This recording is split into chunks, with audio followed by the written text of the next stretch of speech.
लोकशाही अण्णाभाऊ साठ्यांचा छत्रपती शाहू महाराजांचा लोकशाही अण्णाभाऊ साठ्यांचा डॉक्टर बाबासाहेब आंबेडकरांचा बापटांची बदली जातीवादी बापटा अट्रॉसिटी गुन्हा जातीवादी बापटा अट्रॉसिटी गुन्हा जातीवादी बापटाची हकलपट्टी जातीवादी बापटाची हकलपट्टी अरे या बापटाचं करायचं काय? साहित्य सम्राट अण्णाभाऊ साठे यांचा जो पूर्ण अर्धाकृती पुतळा बसवला होता पूर्णाकृती पुतळ्याच्या नावावर तो अर्ध पुतळा काढलेला आहे आणि तो पुतळा काढून एका खाजगी व्यक्तीच्या ताब्यात दिलेला आहे असं आम्हाला समजतंय।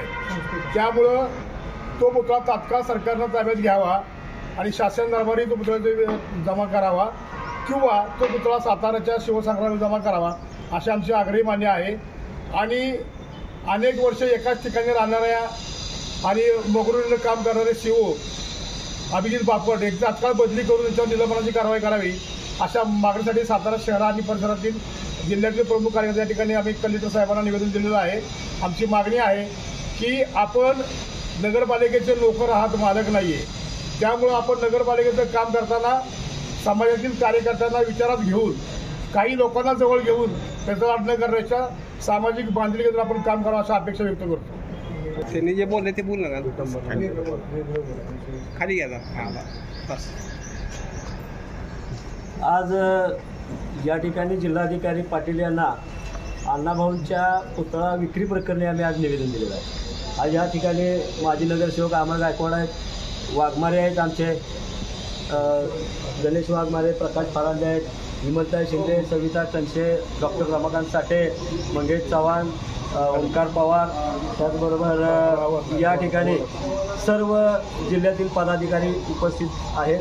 खरं तर मी बापट आणि हे आपला कधीही या ठिकाणी संबंध आलेला नाही, कारण का तो बापट आज 15 वर्ष झालं एकाच ठिकाणी, तो काही सातारचा जावा आहे का असं काही मला वाटायला लागलेलं आहे। आणि बापटबाबत माननीय खासदार उदयनराजे भोसले, मंत्री बांधकाम मंत्री माननीय शिवेंद्रराजे भोसले हे गप्प का आहेत? त्याच्या मनमानी कारभाराबाबत हे दोघं काय त्याला सहकार्य करतात का काय असं मला कालच्यानं वाटायला लागलेलं आहे।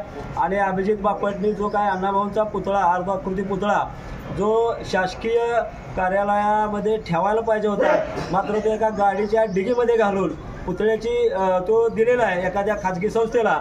मात्र त्या बापटची काय ती मालमत्ता आहे का? बापटनं काय स्वतःच्या खर्चानं तो पुतळा बसवला होता का असा प्रश्न आम्हाला या ठिकाणी वाटतोय। तात्काळ बापटवर 2 दिवसाच्या आत कारवाई झाली नाही तर जिल्ह्यातील सर्व मातंग समाजातील प्रमुख कार्यकर्ते जिल्हाधिकाऱ्यासमोर जोपर्यंत बापटांचं निलंबन होणार नाही, बापटावर अट्रॉसिटी ॲक्ट खाली गुन्हा दाखल होणार नाही तोपर्यंत हे आंदोलन होईल आणि याची जबाबदारी जिल्हाधिकाऱ्याची राहील। जिल्हाधिकारी पाटील यांना आम्ही निवेदन दिलेलं आहे। आता सर्व कार्यकर्त्यांनी पाटलांनी तात्काळ या ठिकाणी बापटवर निलंबनाची कारवाईसह अट्रॉसिटी गुन्हा दाखल करण्याबाबतचा आदेश दिला पाहिजे असं आम्हाला त्यांनी सांगितलेलं। मी तात्काळ चौकशी करतो। मात्र बापटांच्या बाबतीत आज आमच्या मनामध्ये एवढा उद्रेक निर्माण झालेला आहे समाजामध्ये, तर बापटांची तात्काळ इथून हकलपट्टी व्हावी अशी आमची प्रमुख मागणी आहे। दुसरी मागणी आमच्या बापटांच्या अट्रॉसिटी ॲक्ट खाली गुन्हा दाखल झाला पाहिजे आणि तो पुतळा शिवाजी संग्रहालयामध्ये व्यवस्थित सुखरूप ठेवला पाहिजे अशी आमची या ठिकाणी मागणी आहे।